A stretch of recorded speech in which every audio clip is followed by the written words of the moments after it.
Foreign settlement और married life के issues. मेरे पास काफ़ी ऐसे कंसल्टेशंस आते हैं जो ये मुझे पूछते हैं कि क्या मैं फ़ॉरेन में सेटल हो पाऊँगा या नहीं।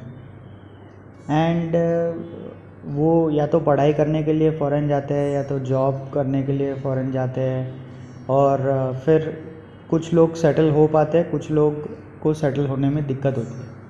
तो ये कुंडली से कैसे देखा जाता है कि क्या आप फ़ॉरेन सेटल हो पाओगे या नहीं, और आपको थोड़े से बड़े लेवल पे ये भी देखना है कि क्या आपकी फैमिली सेटल हो पाएगी कि नहीं। क्योंकि सिर्फ आप पढ़ाई के लिए नहीं जा रहे हो या सिर्फ जॉब के लिए नहीं जा रहे हो, आपकी बाकी की ज़िंदगी भी आप बिताने जा रहे हो कोई विदेश में। तो इसलिए ये सारे पॉइंट ऑफ व्यू देखने की ज़रूरत है। एक आइसोलेटेड व्यू से आप मत देखिए कि मुझे सिर्फ फॉरेन सेटल होना है। तो ये कैसे देखा जाता है किसी की कुंडली में। ये एक ऐसी कुंडली है जिसमें फ़ॉरेन सेटल तो हो गई है, पर इनको जो है फ़ॉरेन में सेटल होने के बाद काफ़ी सारे मैरिज इश्यूज़ का सामना करना पड़ा। तो हम ये कुंडली द्वारा दो चीज़ें सीखेंगे। एक, फ़ॉरेन सेटलमेंट के लिए क्या कॉम्बिनेशंस होने ज़रूरी है, और दो, कि मैरिज इश्यूज़ कब आ सकते हैं फ़ॉरेन सेटल होने के बाद। तो अगर आप इनकी कुंडली के 7th हाउस को देखेंगे तो 7th हाउस में केतु है। ये दिखाता है कि एज़ पर वैदिक एस्ट्रोलॉजी के थोड़ा सा तनाव रहेगा, थोड़े से आर्ग्यूमेंट्स रहेंगे, थोड़ा सा आइसोलेशन रहेगा मैरिज होने के बाद। और आप देख सकते हैं कि 7th लॉर्ड जो है वो सन है, और सन जो है ये 10th हाउस में है इनके। अब 10th हाउस में ये सन वीनस के साथ है। जब कभी भी वीनस जो रिलेशनशिप का चीफ सिग्निफिकेटर है वो अगर सन के साथ बैठा हुआ है या किसी भी नोड्स के साथ बैठा हुआ है, तो ये रिलेशनशिप में किसी न किसी तरीके की ब्रेक लाएगा या किसी न किसी तरीके का दिक्कत लाएगा। यहाँ पे सन और वीनस होने की वजह से एक ईगो क्लैश होगा और ये दिक्कत का सामना करना पड़ेगा। भले ही जुपिटर यहाँ पे वीनस को देख रहा है, पर क्योंकि ये कुंभ लग्न की कुंडली है इसलिए ये जुपिटर यहाँ पे योग कारक ग्रह नहीं है, और इसलिए ये जुपिटर की दृष्टि जो है अपना अच्छा प्रभाव 7th लॉर्ड पे नहीं डाल पा रही है। ये तो एकदम हाई लेवल एनालिसिस हो गया वैदिक एस्ट्रोलॉजी द्वारा कि क्यों जो है मैरिड लाइफ में दिक्कत आ सकती है। एक चीज़ हम देख सकते हैं इनके नवांश में जा कर के। नवांश में भी अगर देखेंगे तो जो इनका सन है वो भले 10th हाउस में है पर वो मून के साथ है, तो एक तरीके से ये भी बहुत अच्छा कॉम्बिनेशन नहीं है। पर इनके अगर आप 7th हाउस में और 7th लॉर्ड पे ध्यान देंगे तो 7th लॉर्ड यहाँ पे जुपिटर राहु के साथ बैठा हुआ है जो नोड्स के साथ बैठा हुआ है, एंड 7th हाउस में मार्स है जो ये नवांश कुंडली के लिए योग कारक नहीं है।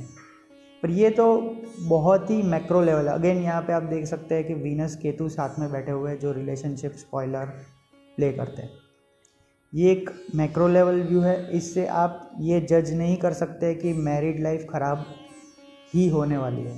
अब अगर आप इनकी दशा को देखेंगे तो दशा पे आप देख सकते हैं कि इनकी फ़िलहाल जो दशा चल रही है वो सैटर्न की चल रही है। सैटर्न के अंदर इनकी मार्स की दशा अभी ख़त्म हुई है, सैटर्न राहु चल रहा है इनका, एंड इसके बाद इनका सैटर्न जुपिटर आने वाला है 2024 के बाद। तो अब हम देखते हैं कि सैटर्न का दशा क्या कहता है मैरिज पॉइंट ऑफ व्यू से।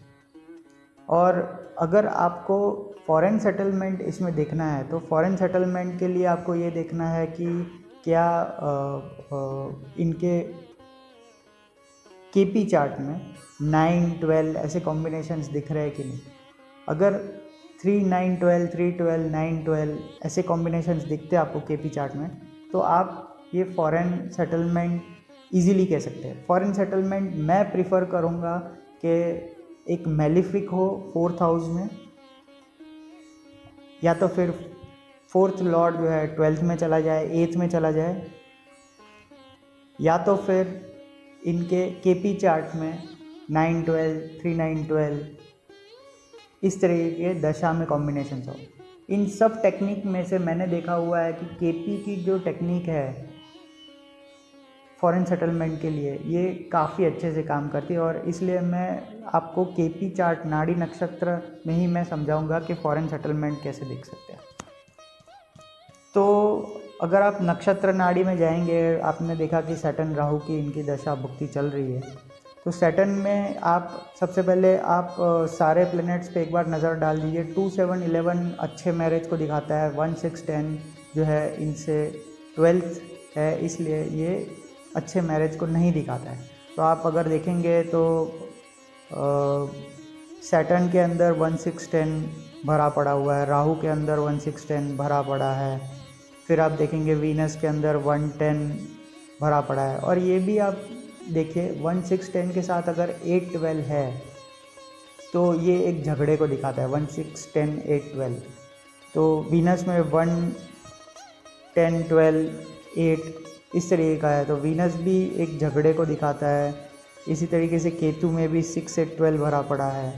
तो अगर आप ओवरऑल सारी कुंडली देखते हैं, मून में भी 1, 6, 10 है, सन में भी 1, 10 है, मर्क्यूरी में भी 6, 10 है, तो कहीं पे भी मैरिटल हार्मनी दिख नहीं रही है। तो आप इजीली ये कह सकते हैं कि marital harmony point of view से ये कुंडली में दिक्कत तो है।